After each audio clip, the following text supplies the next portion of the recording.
I'm with these two knuckleheads right here, two of my favorite guys to fish with in the world, Nick and J.G. from TN Moving Waters. We got Richard Penny, the Director of Operations of KBF, and we're about to hit a little remote river just outside of Cookeville, Tennessee, chasing some big old smallmouth and maybe even a muskie.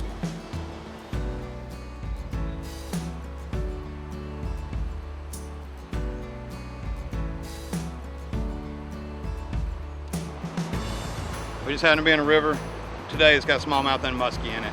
So I don't want to lose this $75 bait. So I put a metal leader on here, keep it away from those toothy critters.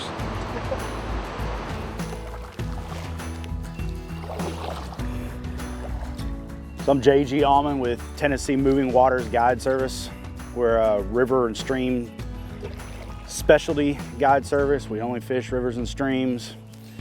We target multiple species of fish.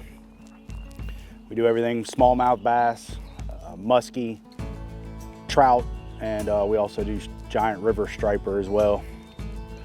So a lot of people love coming fishing with us because they just don't get to experience things like this, and they're just stuck in their electronic world staring at a screen all day.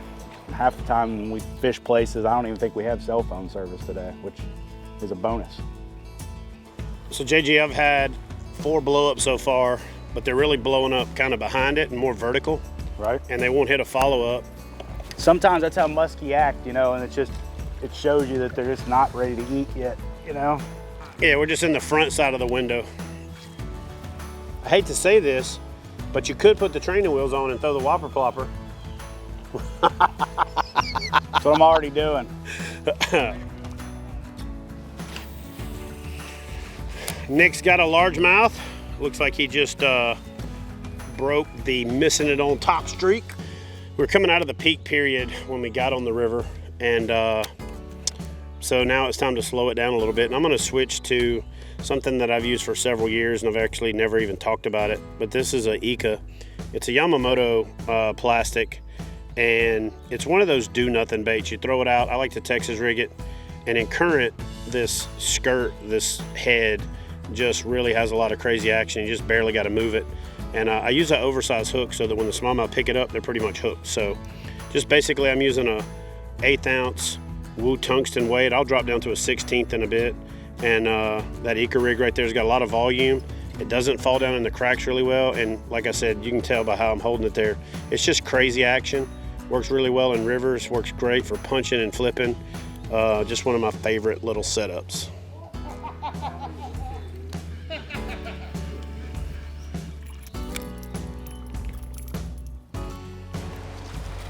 Yeah, look at that right there.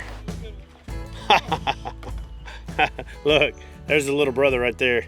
But man, that fish right there put up a fight, jumped twice, and just demolished that Ika. So that Ika, let me show you that setup real quick after I get this guy back in the water.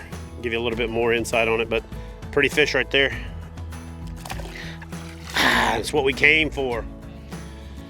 So one of the great things about this setup is about 90% of the time when you hook them, it does that right there. It just runs the bait up the line, and then you just pull the hook back through and re-rig it. But I'm gonna pull it back through and show you how I'm rigging it and why I'm rigging it the way that I'm rigging it, you know.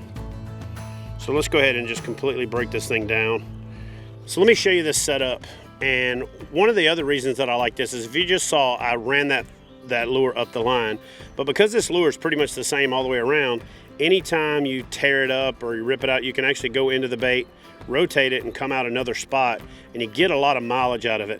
I like to rig it to where the hook tip, the hook eye is barely sticking out, and I like to use a hook that lines up right with the edge of the skirt. And I rig this by running the hook right through below the skirt, Texas rigged, and then I just barely Texpose it right there, clean. And then what that does is the action of that skirt allows that to fall slower. So when it hits, that skirt is sticking up. And then when it lands with part of the skirt sticking up and has action even if you're not moving it. But the reason I like to use a bigger hook is so that when that fish grabs it, that hook point is right there in its mouth. And pretty much every time, I don't have to wait for them to take it. As soon as they pick it up, I reel down, I stick them, and I catch them in the corner of the mouth almost every time. So that, a 1/8 ounce tungsten weight from Woo Tungsten, 6-aught Mustad big mouth tube hook. I use a tube hook because I like to keep that bait from tearing up. 12-pound fluorocarbon leader, and that is a perfect little setup. One thing to keep in mind when you're river fishing, everybody wants to downsize for some reason when they're fishing a river and they're fishing for smallmouth. But I like to use a heavier rod. That way you can turn that fish. If you happen to hook up with a muskie, you got the power to not get completely worked. So I'm using a 7'3" because I like to be able to cast a long ways. I like that leverage to take up line. I'm using a high speed, a high gear ratio reel, and I'm using a heavy power and a moderate fast action. That moderate action gives me a lot of forgiveness on the river because it bends a lot deeper. So I've got myself set up that way. I've got Rich set up that way. Both Nick and J.G are fishing pretty much the same setups. They like to use spin and tackle for a lot of the same presentations, but that setup right there and the Ika from Yamamoto, you can play around with the weight size, but for the most part, that hook, 6/0, that bait in the river, deadly.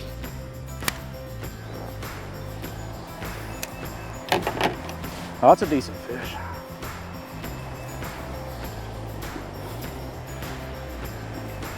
So one thing we are doing today, man, is we're in waters that contain muskie. And as you can see, this smallmouth cares nothing that I had a leader on this. So you don't want to break off a bait like this in a muskie's mouth and pin its mouth shut so it can't eat or something like that. So when you're in waters that do contain muskie, especially if you're using top waters, man, the smallmouth are not going to care, as you can see.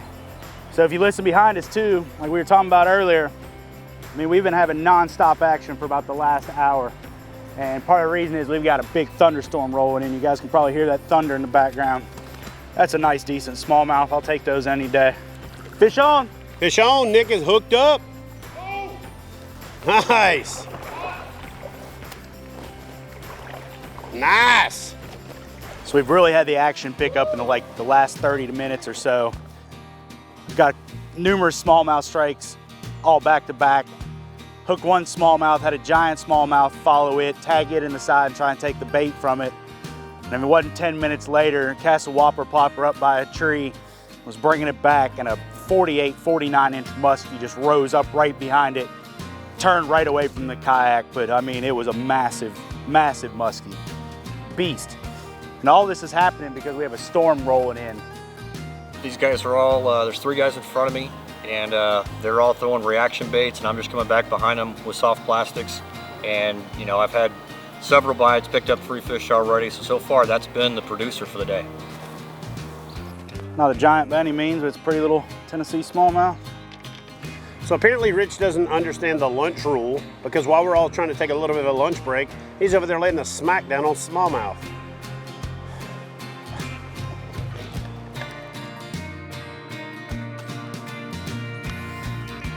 So far today we've had the slam. What we need is a muskie for the grand slam. All right guys, so we just finished getting our snack on. Now it is time to get our fish on. Of course, Rich never stopped getting his fish on.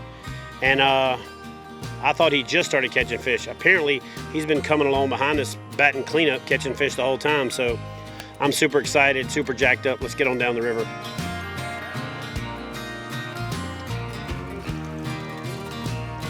First cast. I switched from the Ika to a swim bait, thumped it. Yep, there's a nice hole right below the current. There's always smallmouth sitting there. Look at that chunk right there, baby. I just worked a whopper plopper over the top of the current. He come up and blasted it. Little black one. One of those little black ones, yep. Look at the colors on that thing. Pretty. Well, even though he's pretty, he still gets the dink drop.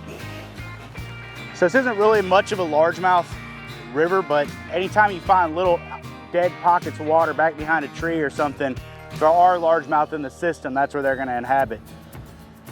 Usually the smallmouth are gonna be way more related to the current. So this guy was back behind a tree in a slack pocket. Oh! Fish on and fish gone. All right, little buddy, go home and see your friends.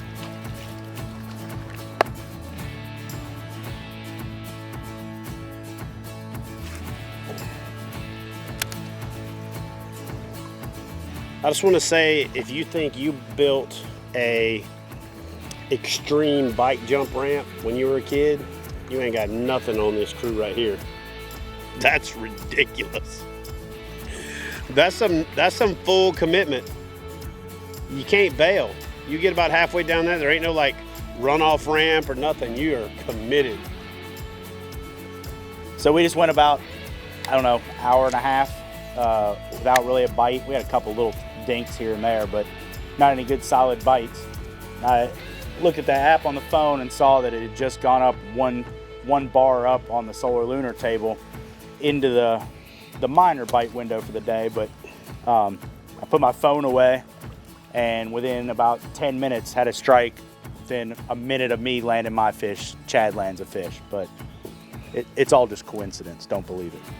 Don't believe the hype. Don't believe what you heard about JG not fishing in front of you either, because that's all hype. Yep.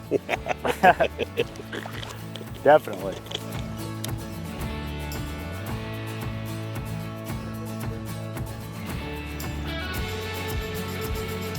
You know, one of the things that professionals do is they like to hold back some of the better tips. And I've got one that I've been holding on to for a long time, but I'm going to finally share it with you folks. And that is matching your color scheme of your lure to your reel. I don't know what it is exactly, but it just does something to the fish. And now that I've tied this on, I fully expect to catch more. Match your reel to the deal on the end of your line, you'll catch more fish.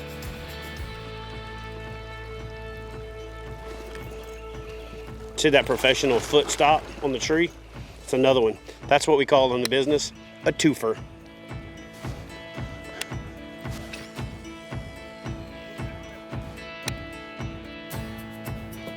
I just catch this fish. I go to try and unhook him, and I look in his mouth, and there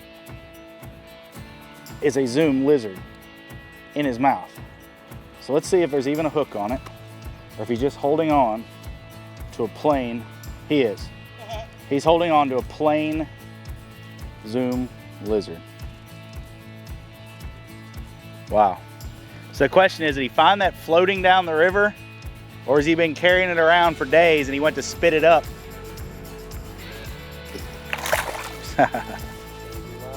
I'd say so. Back to fight another day. All right, guys, hope you enjoyed this video, and I hope you go watch one of these other ones floating around my head. Don't forget to smash that thumbs up button. It takes a little bit of effort from you, means a whole lot to me. And as always, if you're new to the channel, please subscribe. If you've been here for a while, thank you for your support.